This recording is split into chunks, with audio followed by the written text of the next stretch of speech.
స్వయం ఉపాధి రంగానికి తోడుగా ఉంటేనే ఏ రాష్ట్రమైనా కూడా బాగుపడుతుంది అని స్వయం ఉపాధి రంగానికి తోడుగా ఉంటూ గతంలో ఎప్పుడూ చూడని విధంగా రైతన్నలకు ఓ రైతు భరోసా, నా అక్క చెల్లెమ్మలకు ఓ ఆసరా, ఓ సున్నా వడ్డీ, ఓ చేయూత, ఓ కాపు నేస్తం, ఓ ఈబీసీ నేస్తం, స్వయం ఉపాధి రంగానికి తోడుగా ఉంటూ ఓ వాహన మిత్ర, ఓ నేతన్న నేస్తం, ఓ మత్స్యకార భరోసా, ఓ తోడు, ఓ చేదోడు, ఓ నానేస్తం, ఇవన్నీ కూడా రాష్ట్రాన్ని ఉరుకురు పరుగులు తీర్చేట్టుగా రాష్ట్రం ఎప్పుడో చంద్రబాబు నాయుడు గారి హయాంలో ఎక్కడో 28, 29 స్థానంలో ఉంటే ఈరోజు రాష్ట్రం దేశంలో 5వ స్థానానికి ఈరోజు ఎగబాకింది అంటే కారణం మీ బిడ్డ ఈ 58 నెలల కాలంలో అని గర్వంగా కూడా చెప్తా ఉన్నాడు.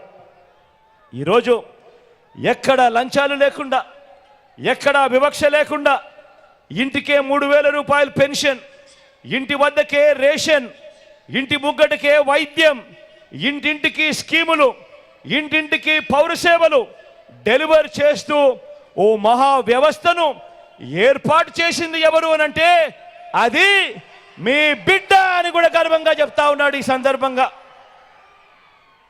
అడుగుతా ఉన్నా, ఓ లంచాల బాబు, ఓ జన్మభూమి కమిటీల బాబు, మరి మీ పాలనలో ఏముందయ్యా గర్వకారణం?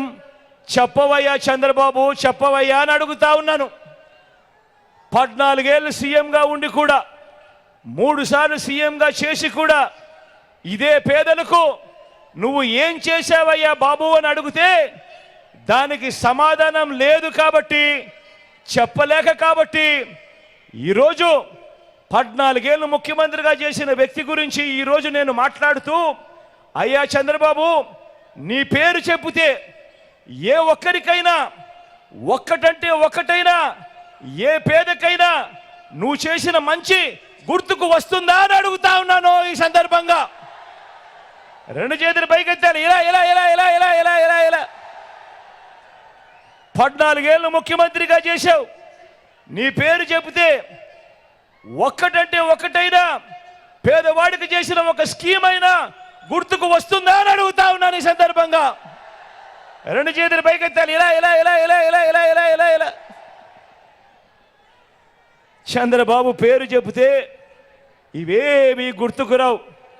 ప్రజలకు చేసిన మంచి గుర్తుకు రాదు, ఇంటింటికి చేసిన మంచి అంతకన్నా గుర్తుకు రాదు. కానీ చంద్రబాబు పేరు చెబితే మాత్రం గుర్తుకొచ్చేది ఏమిటి?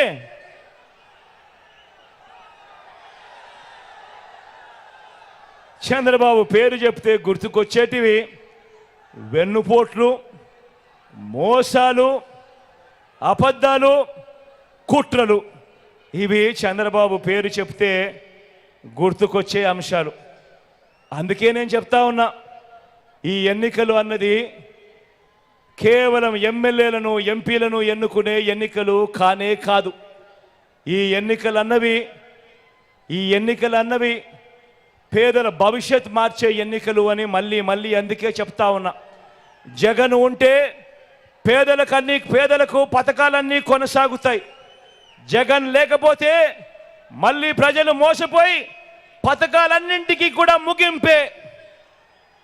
పేదల భవిష్యత్ అంధకారమయం కాకుండా మధ్యలో నిలబడి ఉన్న వ్యక్తి ఒక్క మీ జగన్, ఒక్క మీ బిడ్డే అని చెప్పి సందర్భంగా చెప్పడానికి కూడా గర్వపడతా ఉన్నా. అన్న, అక్క, చెల్లెమ్మ, మీరే చెప్పండి, ఏ పార్టీకైనా ఏ నాయకుడికైనా ఓటు వేయాలంటే మీరు ఏమి చూస్తారు అని ఒక్కసారి ఆలోచన చేయమని అడుగుతా ఉన్నాను. కేవలం రంగురంగుల మోసపూరిత వాగ్దానాలు, మోసపూరిత మేనిఫెస్టోలు, మోసపూరిత వాగ్దానాలు చూసి ఓటు వేస్తారా? లేక జరిగిన మంచిని చూసి ఎవరు ఉంటే మనకు మంచి జరుగుతుంది అన్న అంశాన్ని చూసి ఓటు వేస్తారా అన్నది నేను మిమ్మల్ని ఆలోచన చేయమని కోరుతా ఉన్నా. ఎందుకనంటే